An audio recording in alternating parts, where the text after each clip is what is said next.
Hello, and welcome to Beach House 34, the show that dives deep into true crime cases, revealing the truths behind crimes that reveal shocking secrets. Stories sure to make you just a little more paranoid, and maybe even lose sleep. Here's your host, Christine Worth. Hello and welcome to the Beach House 34 True Crime Podcast. I want to give a warm welcome to all of our new subscribers and thank you to all of you who have liked, commented, or shared episodes. It does not go unnoticed. Thank you again. When you have a health condition that damages your kidneys badly enough that they can no longer do the job of cleaning your blood like they're supposed to, it is necessary that you have regular dialysis treatment. You speak with your doctor, you get a referral, you find out where to go and make your appointment to begin receiving treatments so that you can live your life for years to come. You trust the facilities and the nurses that whenever you go to your appointment, you will get the best care you can. At least that's what 10 patients in Lufkin, Texas thought. In 2008, 10 people who were receiving dialysis at a well-known clinic began to suffer strange symptoms. The clinic was alarmed, even though the patients visiting the dialysis center did suffer from other health problems. This trend was shocking, and the clinic had no explanation as to what was occurring. Then, they learned about the worst possible scenario. One of their own was deliberately harming patients. This is the story of Kimberly Clark Sains.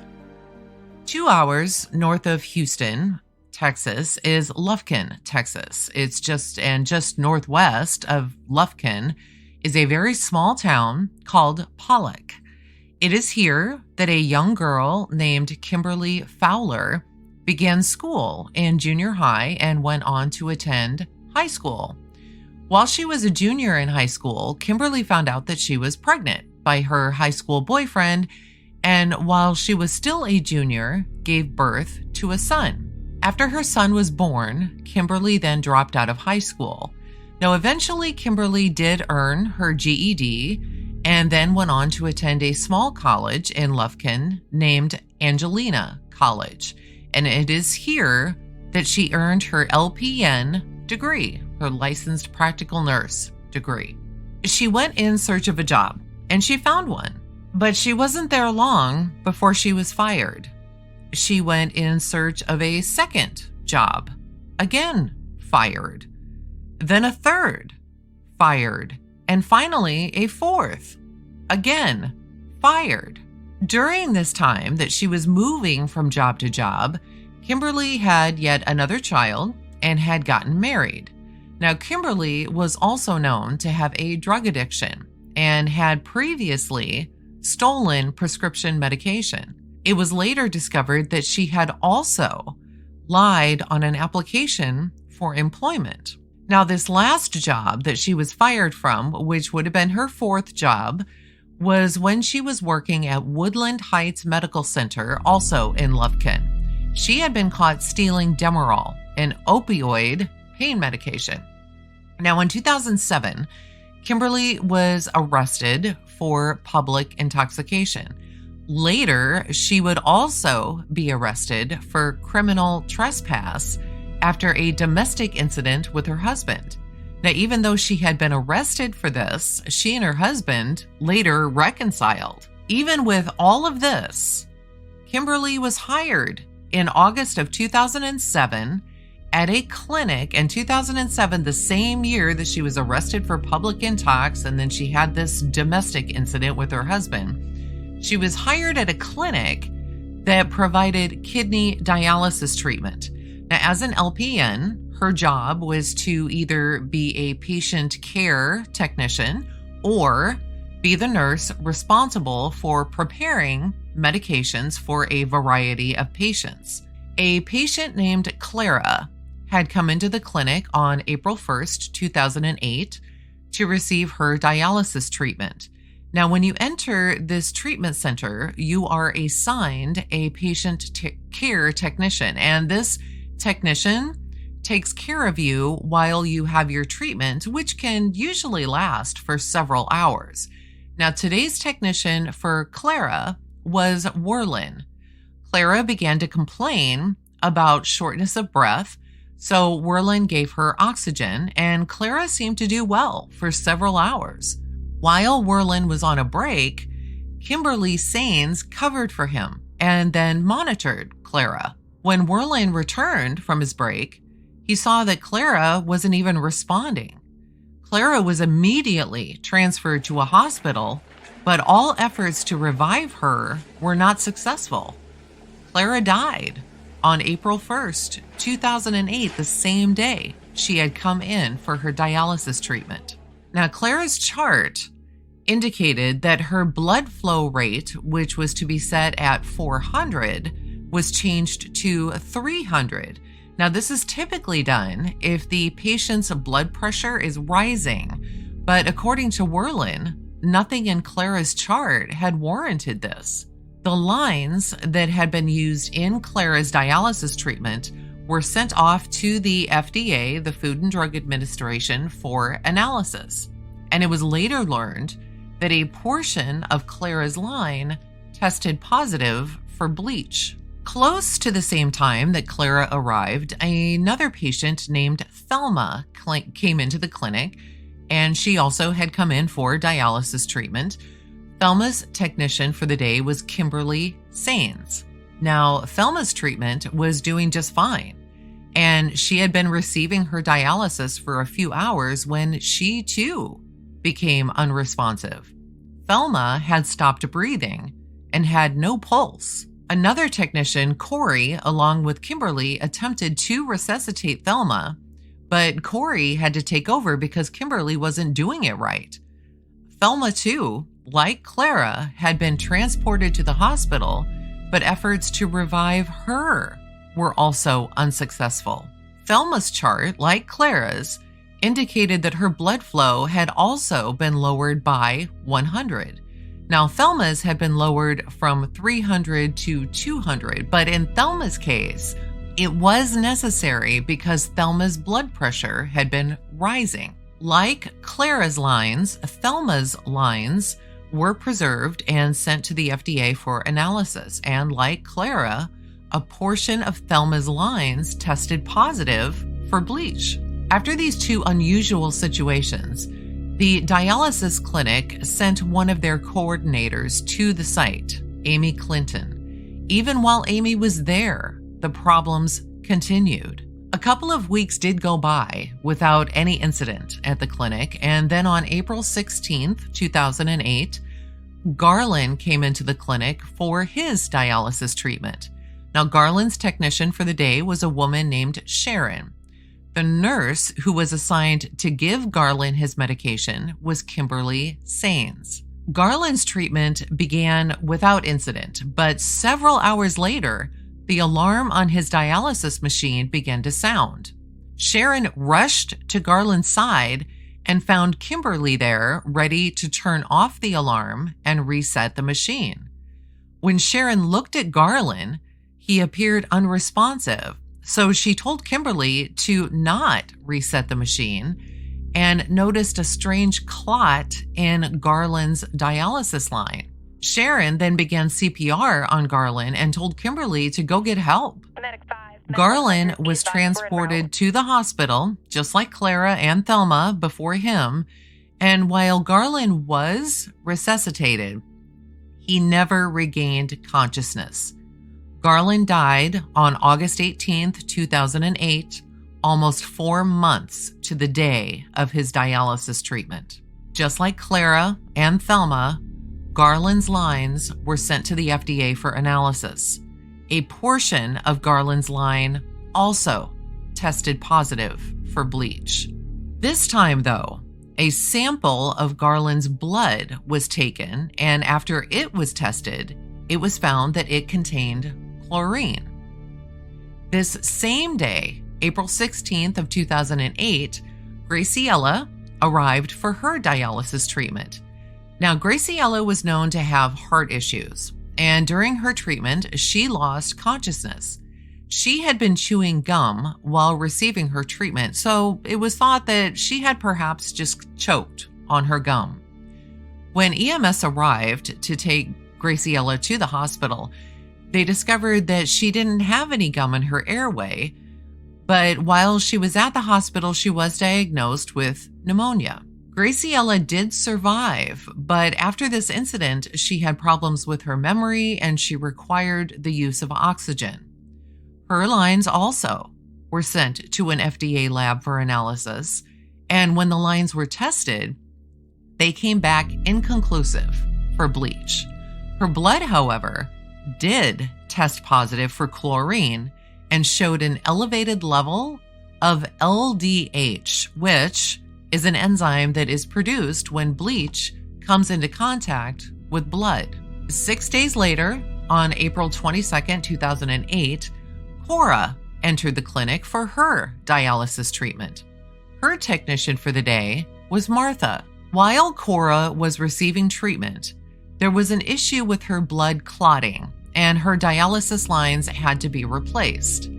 When all was good for Cora and she was stable, Martha turned on the television for her and then took a quick break. Now, while Martha was on her break, the alarm began to sound on Cora's machine. Another technician, Candace, happened to be in the medication room when she noticed Kimberly trying to reset the machine.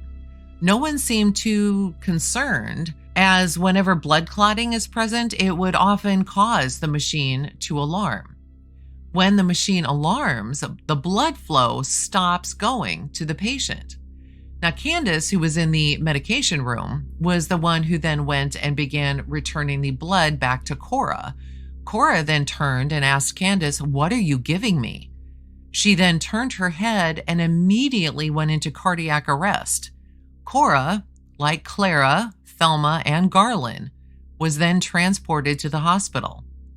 Cora died 3 months later, on July 15th, 2008. Like the others, Cora's lines were saved and sent to an FDA lab for analysis. No bleach was found in Cora's lines, but the blood sample taken from Cora after the incident tested positive for chlorine. While there wasn't any bleach within the lines themselves, Cora's blood did show an elevated level of LDH, which again is an enzyme that is produced when bleach comes into contact with blood. In the meantime, with all of these very concerning issues, the paramedics who had been called to the clinic on a near constant basis were so unnerved by what was going on that they notified their superiors at the Lufkin Fire Department. A head of the fire department then wrote to state health inspectors, and he didn't tell anybody that he had done this, and asked them to investigate. On April 23rd, 2008, Marie arrived for her dialysis treatment, and her technician for the day was Tammy. On Marie's chart, it indicated that Kimberly was the one who had administered medication to Marie. Now, Marie's dialysis began just like any other time that she had been to the clinic, but during the course of her treatment, her blood pressure began to drop, and it dropped so much that she had to be taken to the hospital. 3 days later, Marie woke up and had no memory at all of the events on April 23rd. Her lines were also sent to an FDA lab for analysis. A portion of Marie's lines tested positive for bleach. A syringe containing Zemplar and designated specifically for Marie was also sent in for testing. This too tested positive for bleach. In addition to this, Marie's blood also showed an elevated level of LDH. 3 days later, on April 26th, Opal arrived for her dialysis treatment, and her care technician was Danya. Danya got Opal all set up and began her dialysis treatment. After her treatment had started, Danya went to prepare Opal's medication. Now, while Danya was preparing the medications, another nurse, Sharon, told Kimberly to administer Opal's medications. Now, this may sound confusing, right? Why was Danya getting together medication when Nurse Sharon had already told Kimberly to give Opal her meds? Well, Opal's chart didn't indicate that Opal had been given any medication that day, so Danya was just doing what she was supposed to do. Now, when Nurse Sharon noticed that Kimberly hadn't made a notation on Opal's chart that she had already given her medication, she told Kimberly to mark it down. So Kimberly then went to Opal's chart and recorded that she gave Opal a medication called Zemplar at 9:05 a.m. But on another patient's chart, it was noted that Kimberly at 9 a.m., just 5 minutes earlier that same day, was in the process of removing another patient's dialysis lines, something that takes longer than 5 minutes. So there's no way that Kimberly could have given Opal her medication at 9:05, as she noted on Opal's chart. And as we all know, the time that you are given medication is incredibly important. Opal had only been there and receiving treatment for less than a half an hour when her alarm sounded. When Danya got to Opal's side, she noticed that she was unresponsive. Opal, too, was transported to the hospital, and efforts to revive her were unsuccessful. Opal died on April 26, 2008, the same day that she entered the clinic for dialysis treatment. Like the others, Opal's lines were sent to an FDA lab for analysis, and a portion of her lines tested positive for bleach. But that's not all. A syringe found inside a container that was labeled Zemplar, the medication specifically designed for Opal that Nurse Sharon had Kimberly administer, tested positive for bleach. This same day, Deborah arrived for her dialysis treatment, and her technician for the day was Werlin. Kimberly had been listed on Deborah's chart as having administered medication to Deborah shortly after she arrived. Near the end of Deborah's treatment, she noticed a strange taste in her mouth and asked Kimberly, "What did you give me?" Deborah said she felt as if her bones were being crushed. She had a severe drop in blood pressure, chest pain, and trouble breathing. She even became nauseated and began to vomit.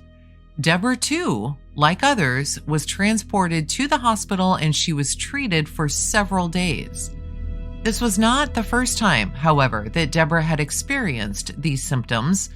These same symptoms showed up for the first time in January of 2008, just 4 months earlier. Deborah's lines weren't saved, but her blood was tested and showed signs of chlorine. She, too, had an elevated level of LDH. On April 28, 2008, Kimberly came to work and was given her assignment for the day, to work as a patient care technician who would be responsible for 4 patients that day. When she heard what her assignment was going to be, tears welled up in her eyes, and it was apparent that she was not very happy with this. She much preferred to be the nurse responsible for prepping medications, as this didn't require her to have much contact with the patients. 3 groups, the CDC, the Texas Department of Health and Human Services, and the Lufkin Police Department, began an investigation into the incidents. While some of these inspectors were on site, Marva and Carolyn suffered severe drops in blood pressure.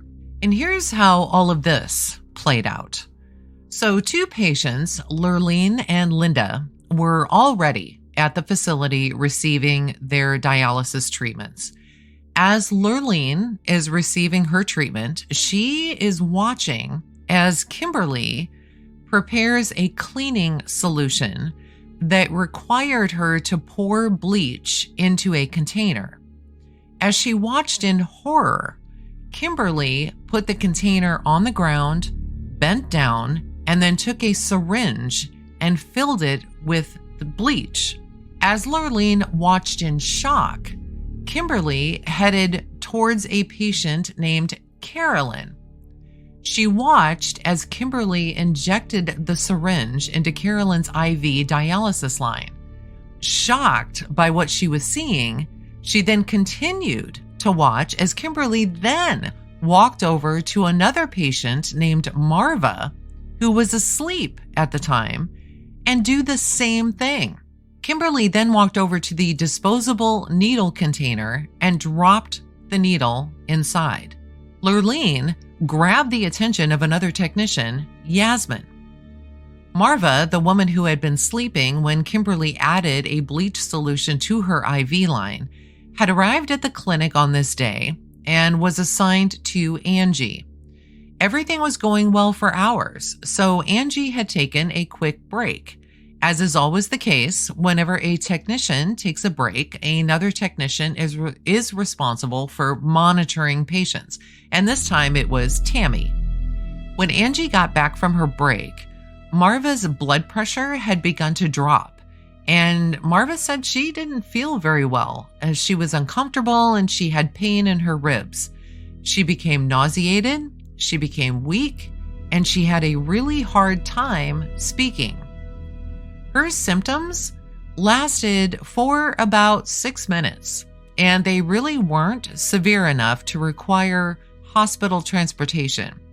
Now, Marva had also recently been in a car accident, and this often caused discomfort in her rib area.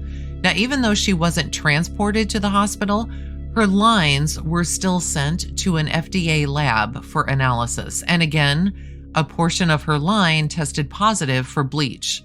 Her blood, like the others, also tested positive for elevated levels of LDH.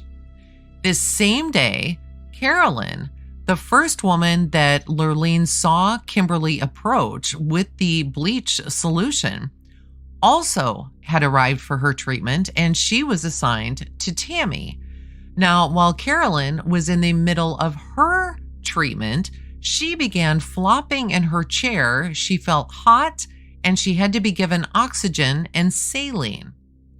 Carolyn also didn't require transportation to the hospital, but Carolyn also did not submit to a blood test, and her lines were not saved as others had been previously. On this day, Kimberly was then called into the office, and the person there told Kimberly, "Hey, we've heard of these allegations. You need to just go home for today." As soon as the clinic found out about these reports, what they did is they grabbed the 2 Sharps containers. These are those red containers that you usually see that contain all of the used syringes. They grabbed these 2 Sharps containers and that were said to contain the syringes that had the bleach in them. The administrators of the clinic then used a testing strip that they use on a regular basis to test the dialysis machines for bleach residue in the water line. And these 2 syringes from each of these Sharps containers tested positive for bleach. Since most of the lines from each of these strange events had been preserved, as had syringes that contained the bleach, they were all immediately turned over to the police. The following day, on April 29th, 2008, the clinic voluntarily closed its doors, and the administrators had a mandatory staff meeting. Kimberly did not attend. One of her co-workers, Werlin, concerned that she wasn't there, called her, and Kimberly told him that she was on a field trip with her daughter and she would not be attending the meeting. Later on, though, Werlin went to the location of the field trip to check on Kimberly. When he found her, she didn't appear to have slept. She was crying, and at first, she didn't even recognize who he was when he approached her. As they spoke, Kimberly talked about a conversation that she had had with her husband earlier, and then told Werlin, quote, "I did not kill those people." In the meantime, the CDC begins to research the clinic, and they discovered that Kimberly Sains had been present at every instance where someone had died. The police wanted to interview Kimberly, and later that day, Kimberly agreed, and she went to the police station. Now, while in the interview, she told the police that she had used a syringe to extract bleach for the daily cleaning solution because the facility was out of medicine cups, and this is something that they would normally have used to mix the bleach with water to form a cleaning solution. She further said that she wanted to be precise, so that's why she had used a syringe rather than just pouring bleach into the container. It should be noted that there was no evidence that the supply of measuring cups was low at the clinic. She further told the police that she had been taking medication for depression for 6 weeks. The police later said that during her interview, she was, quote, increasingly impaired, disjointed, and irrational. Kimberly further made a statement to the police of, quote, I just have a habit of pushing the bleach because I don't know when it was last done. I don't want to kill my patients. Kimberly was arrested and she went to a jury trial. And during her trial, a variety of experts from the FDA and the CDC testified. Now, one of the most unnerving things that was learned was with the sharps containers, those containers that hold the used syringes. There were a variety of used syringes that contained bleach. At no time should any bleach have been detected inside the syringes meant for giving medication. Now, this leads you to believe that Kimberly may have attempted this bleach poisoning with several other patients in the clinic it just simply wasn't detected. How many other tests did she attempt before realizing just what the right amount of bleach was in order to kill the patient? Further, it was found that Kimberly had performed several internet searches on her computer related to bleach poisoning. The day after the first incident involving Thelma and Clara, a search had been performed on Yahoo by Kimberly for bleach poisoning. In the first week of May in 2008, it was also discovered that 2 additional searches of, quote, bleach given during dialysis, unquote, and, quote, can bleach be detected in dialysis lines, unquote, were performed by Kimberly. Now, during the trial, it was found that she told the police during her interview that she did these searches to find an explanation for the patient's injuries. Now, on the witness stand, one of Kimberly's colleagues shared a disturbing revelation about Kimberly's feelings toward certain patients. According to the testimony, Kimberly had expressed a strong dislike for some specific patients, and every one of these particular patients either had experienced life-threatening medical emergencies or passed away. Another coworker then got up and testified and recounted an incident involving Kimberly and a patient named Opal.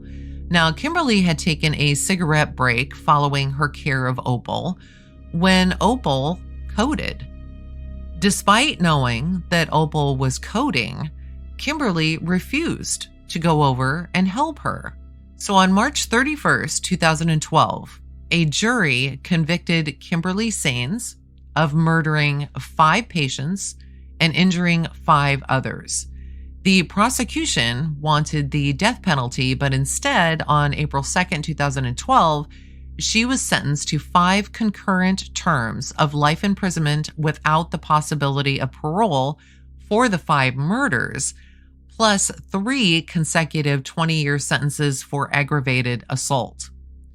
Thelma's daughter, in court, told Kimberly, quote, "You are nothing more than a psychopathic serial killer. I hope you burn in hell," unquote. Kimberly did file an appeal, but it was denied. She is currently serving her sentence at the Mountain View unit in Gatesville, Texas. And ironically, this is the same location where Darlie Routier, one of the cases we've been covering extensively, is currently serving her sentence.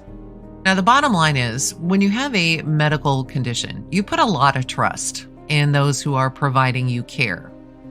You trust that they know what they're doing, and most of all, trust that they're not going to try and kill you, right?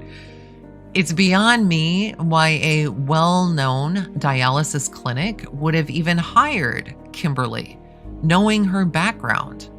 But maybe they didn't. And I don't think this is something that we'll ever have an answer to. It's scary to know that when you're at your most vulnerable, you may be in the presence of someone who wishes you harm. As a reminder, you can find all of the sources for this podcast in the show notes if you want to read more. And if you like this podcast and keep finding yourself coming back time and time again, just press that like button or favorite button so that you can keep up to date on all the upcoming episodes. Thank you so much for listening. You are all truly, truly, truly appreciated. Thank you.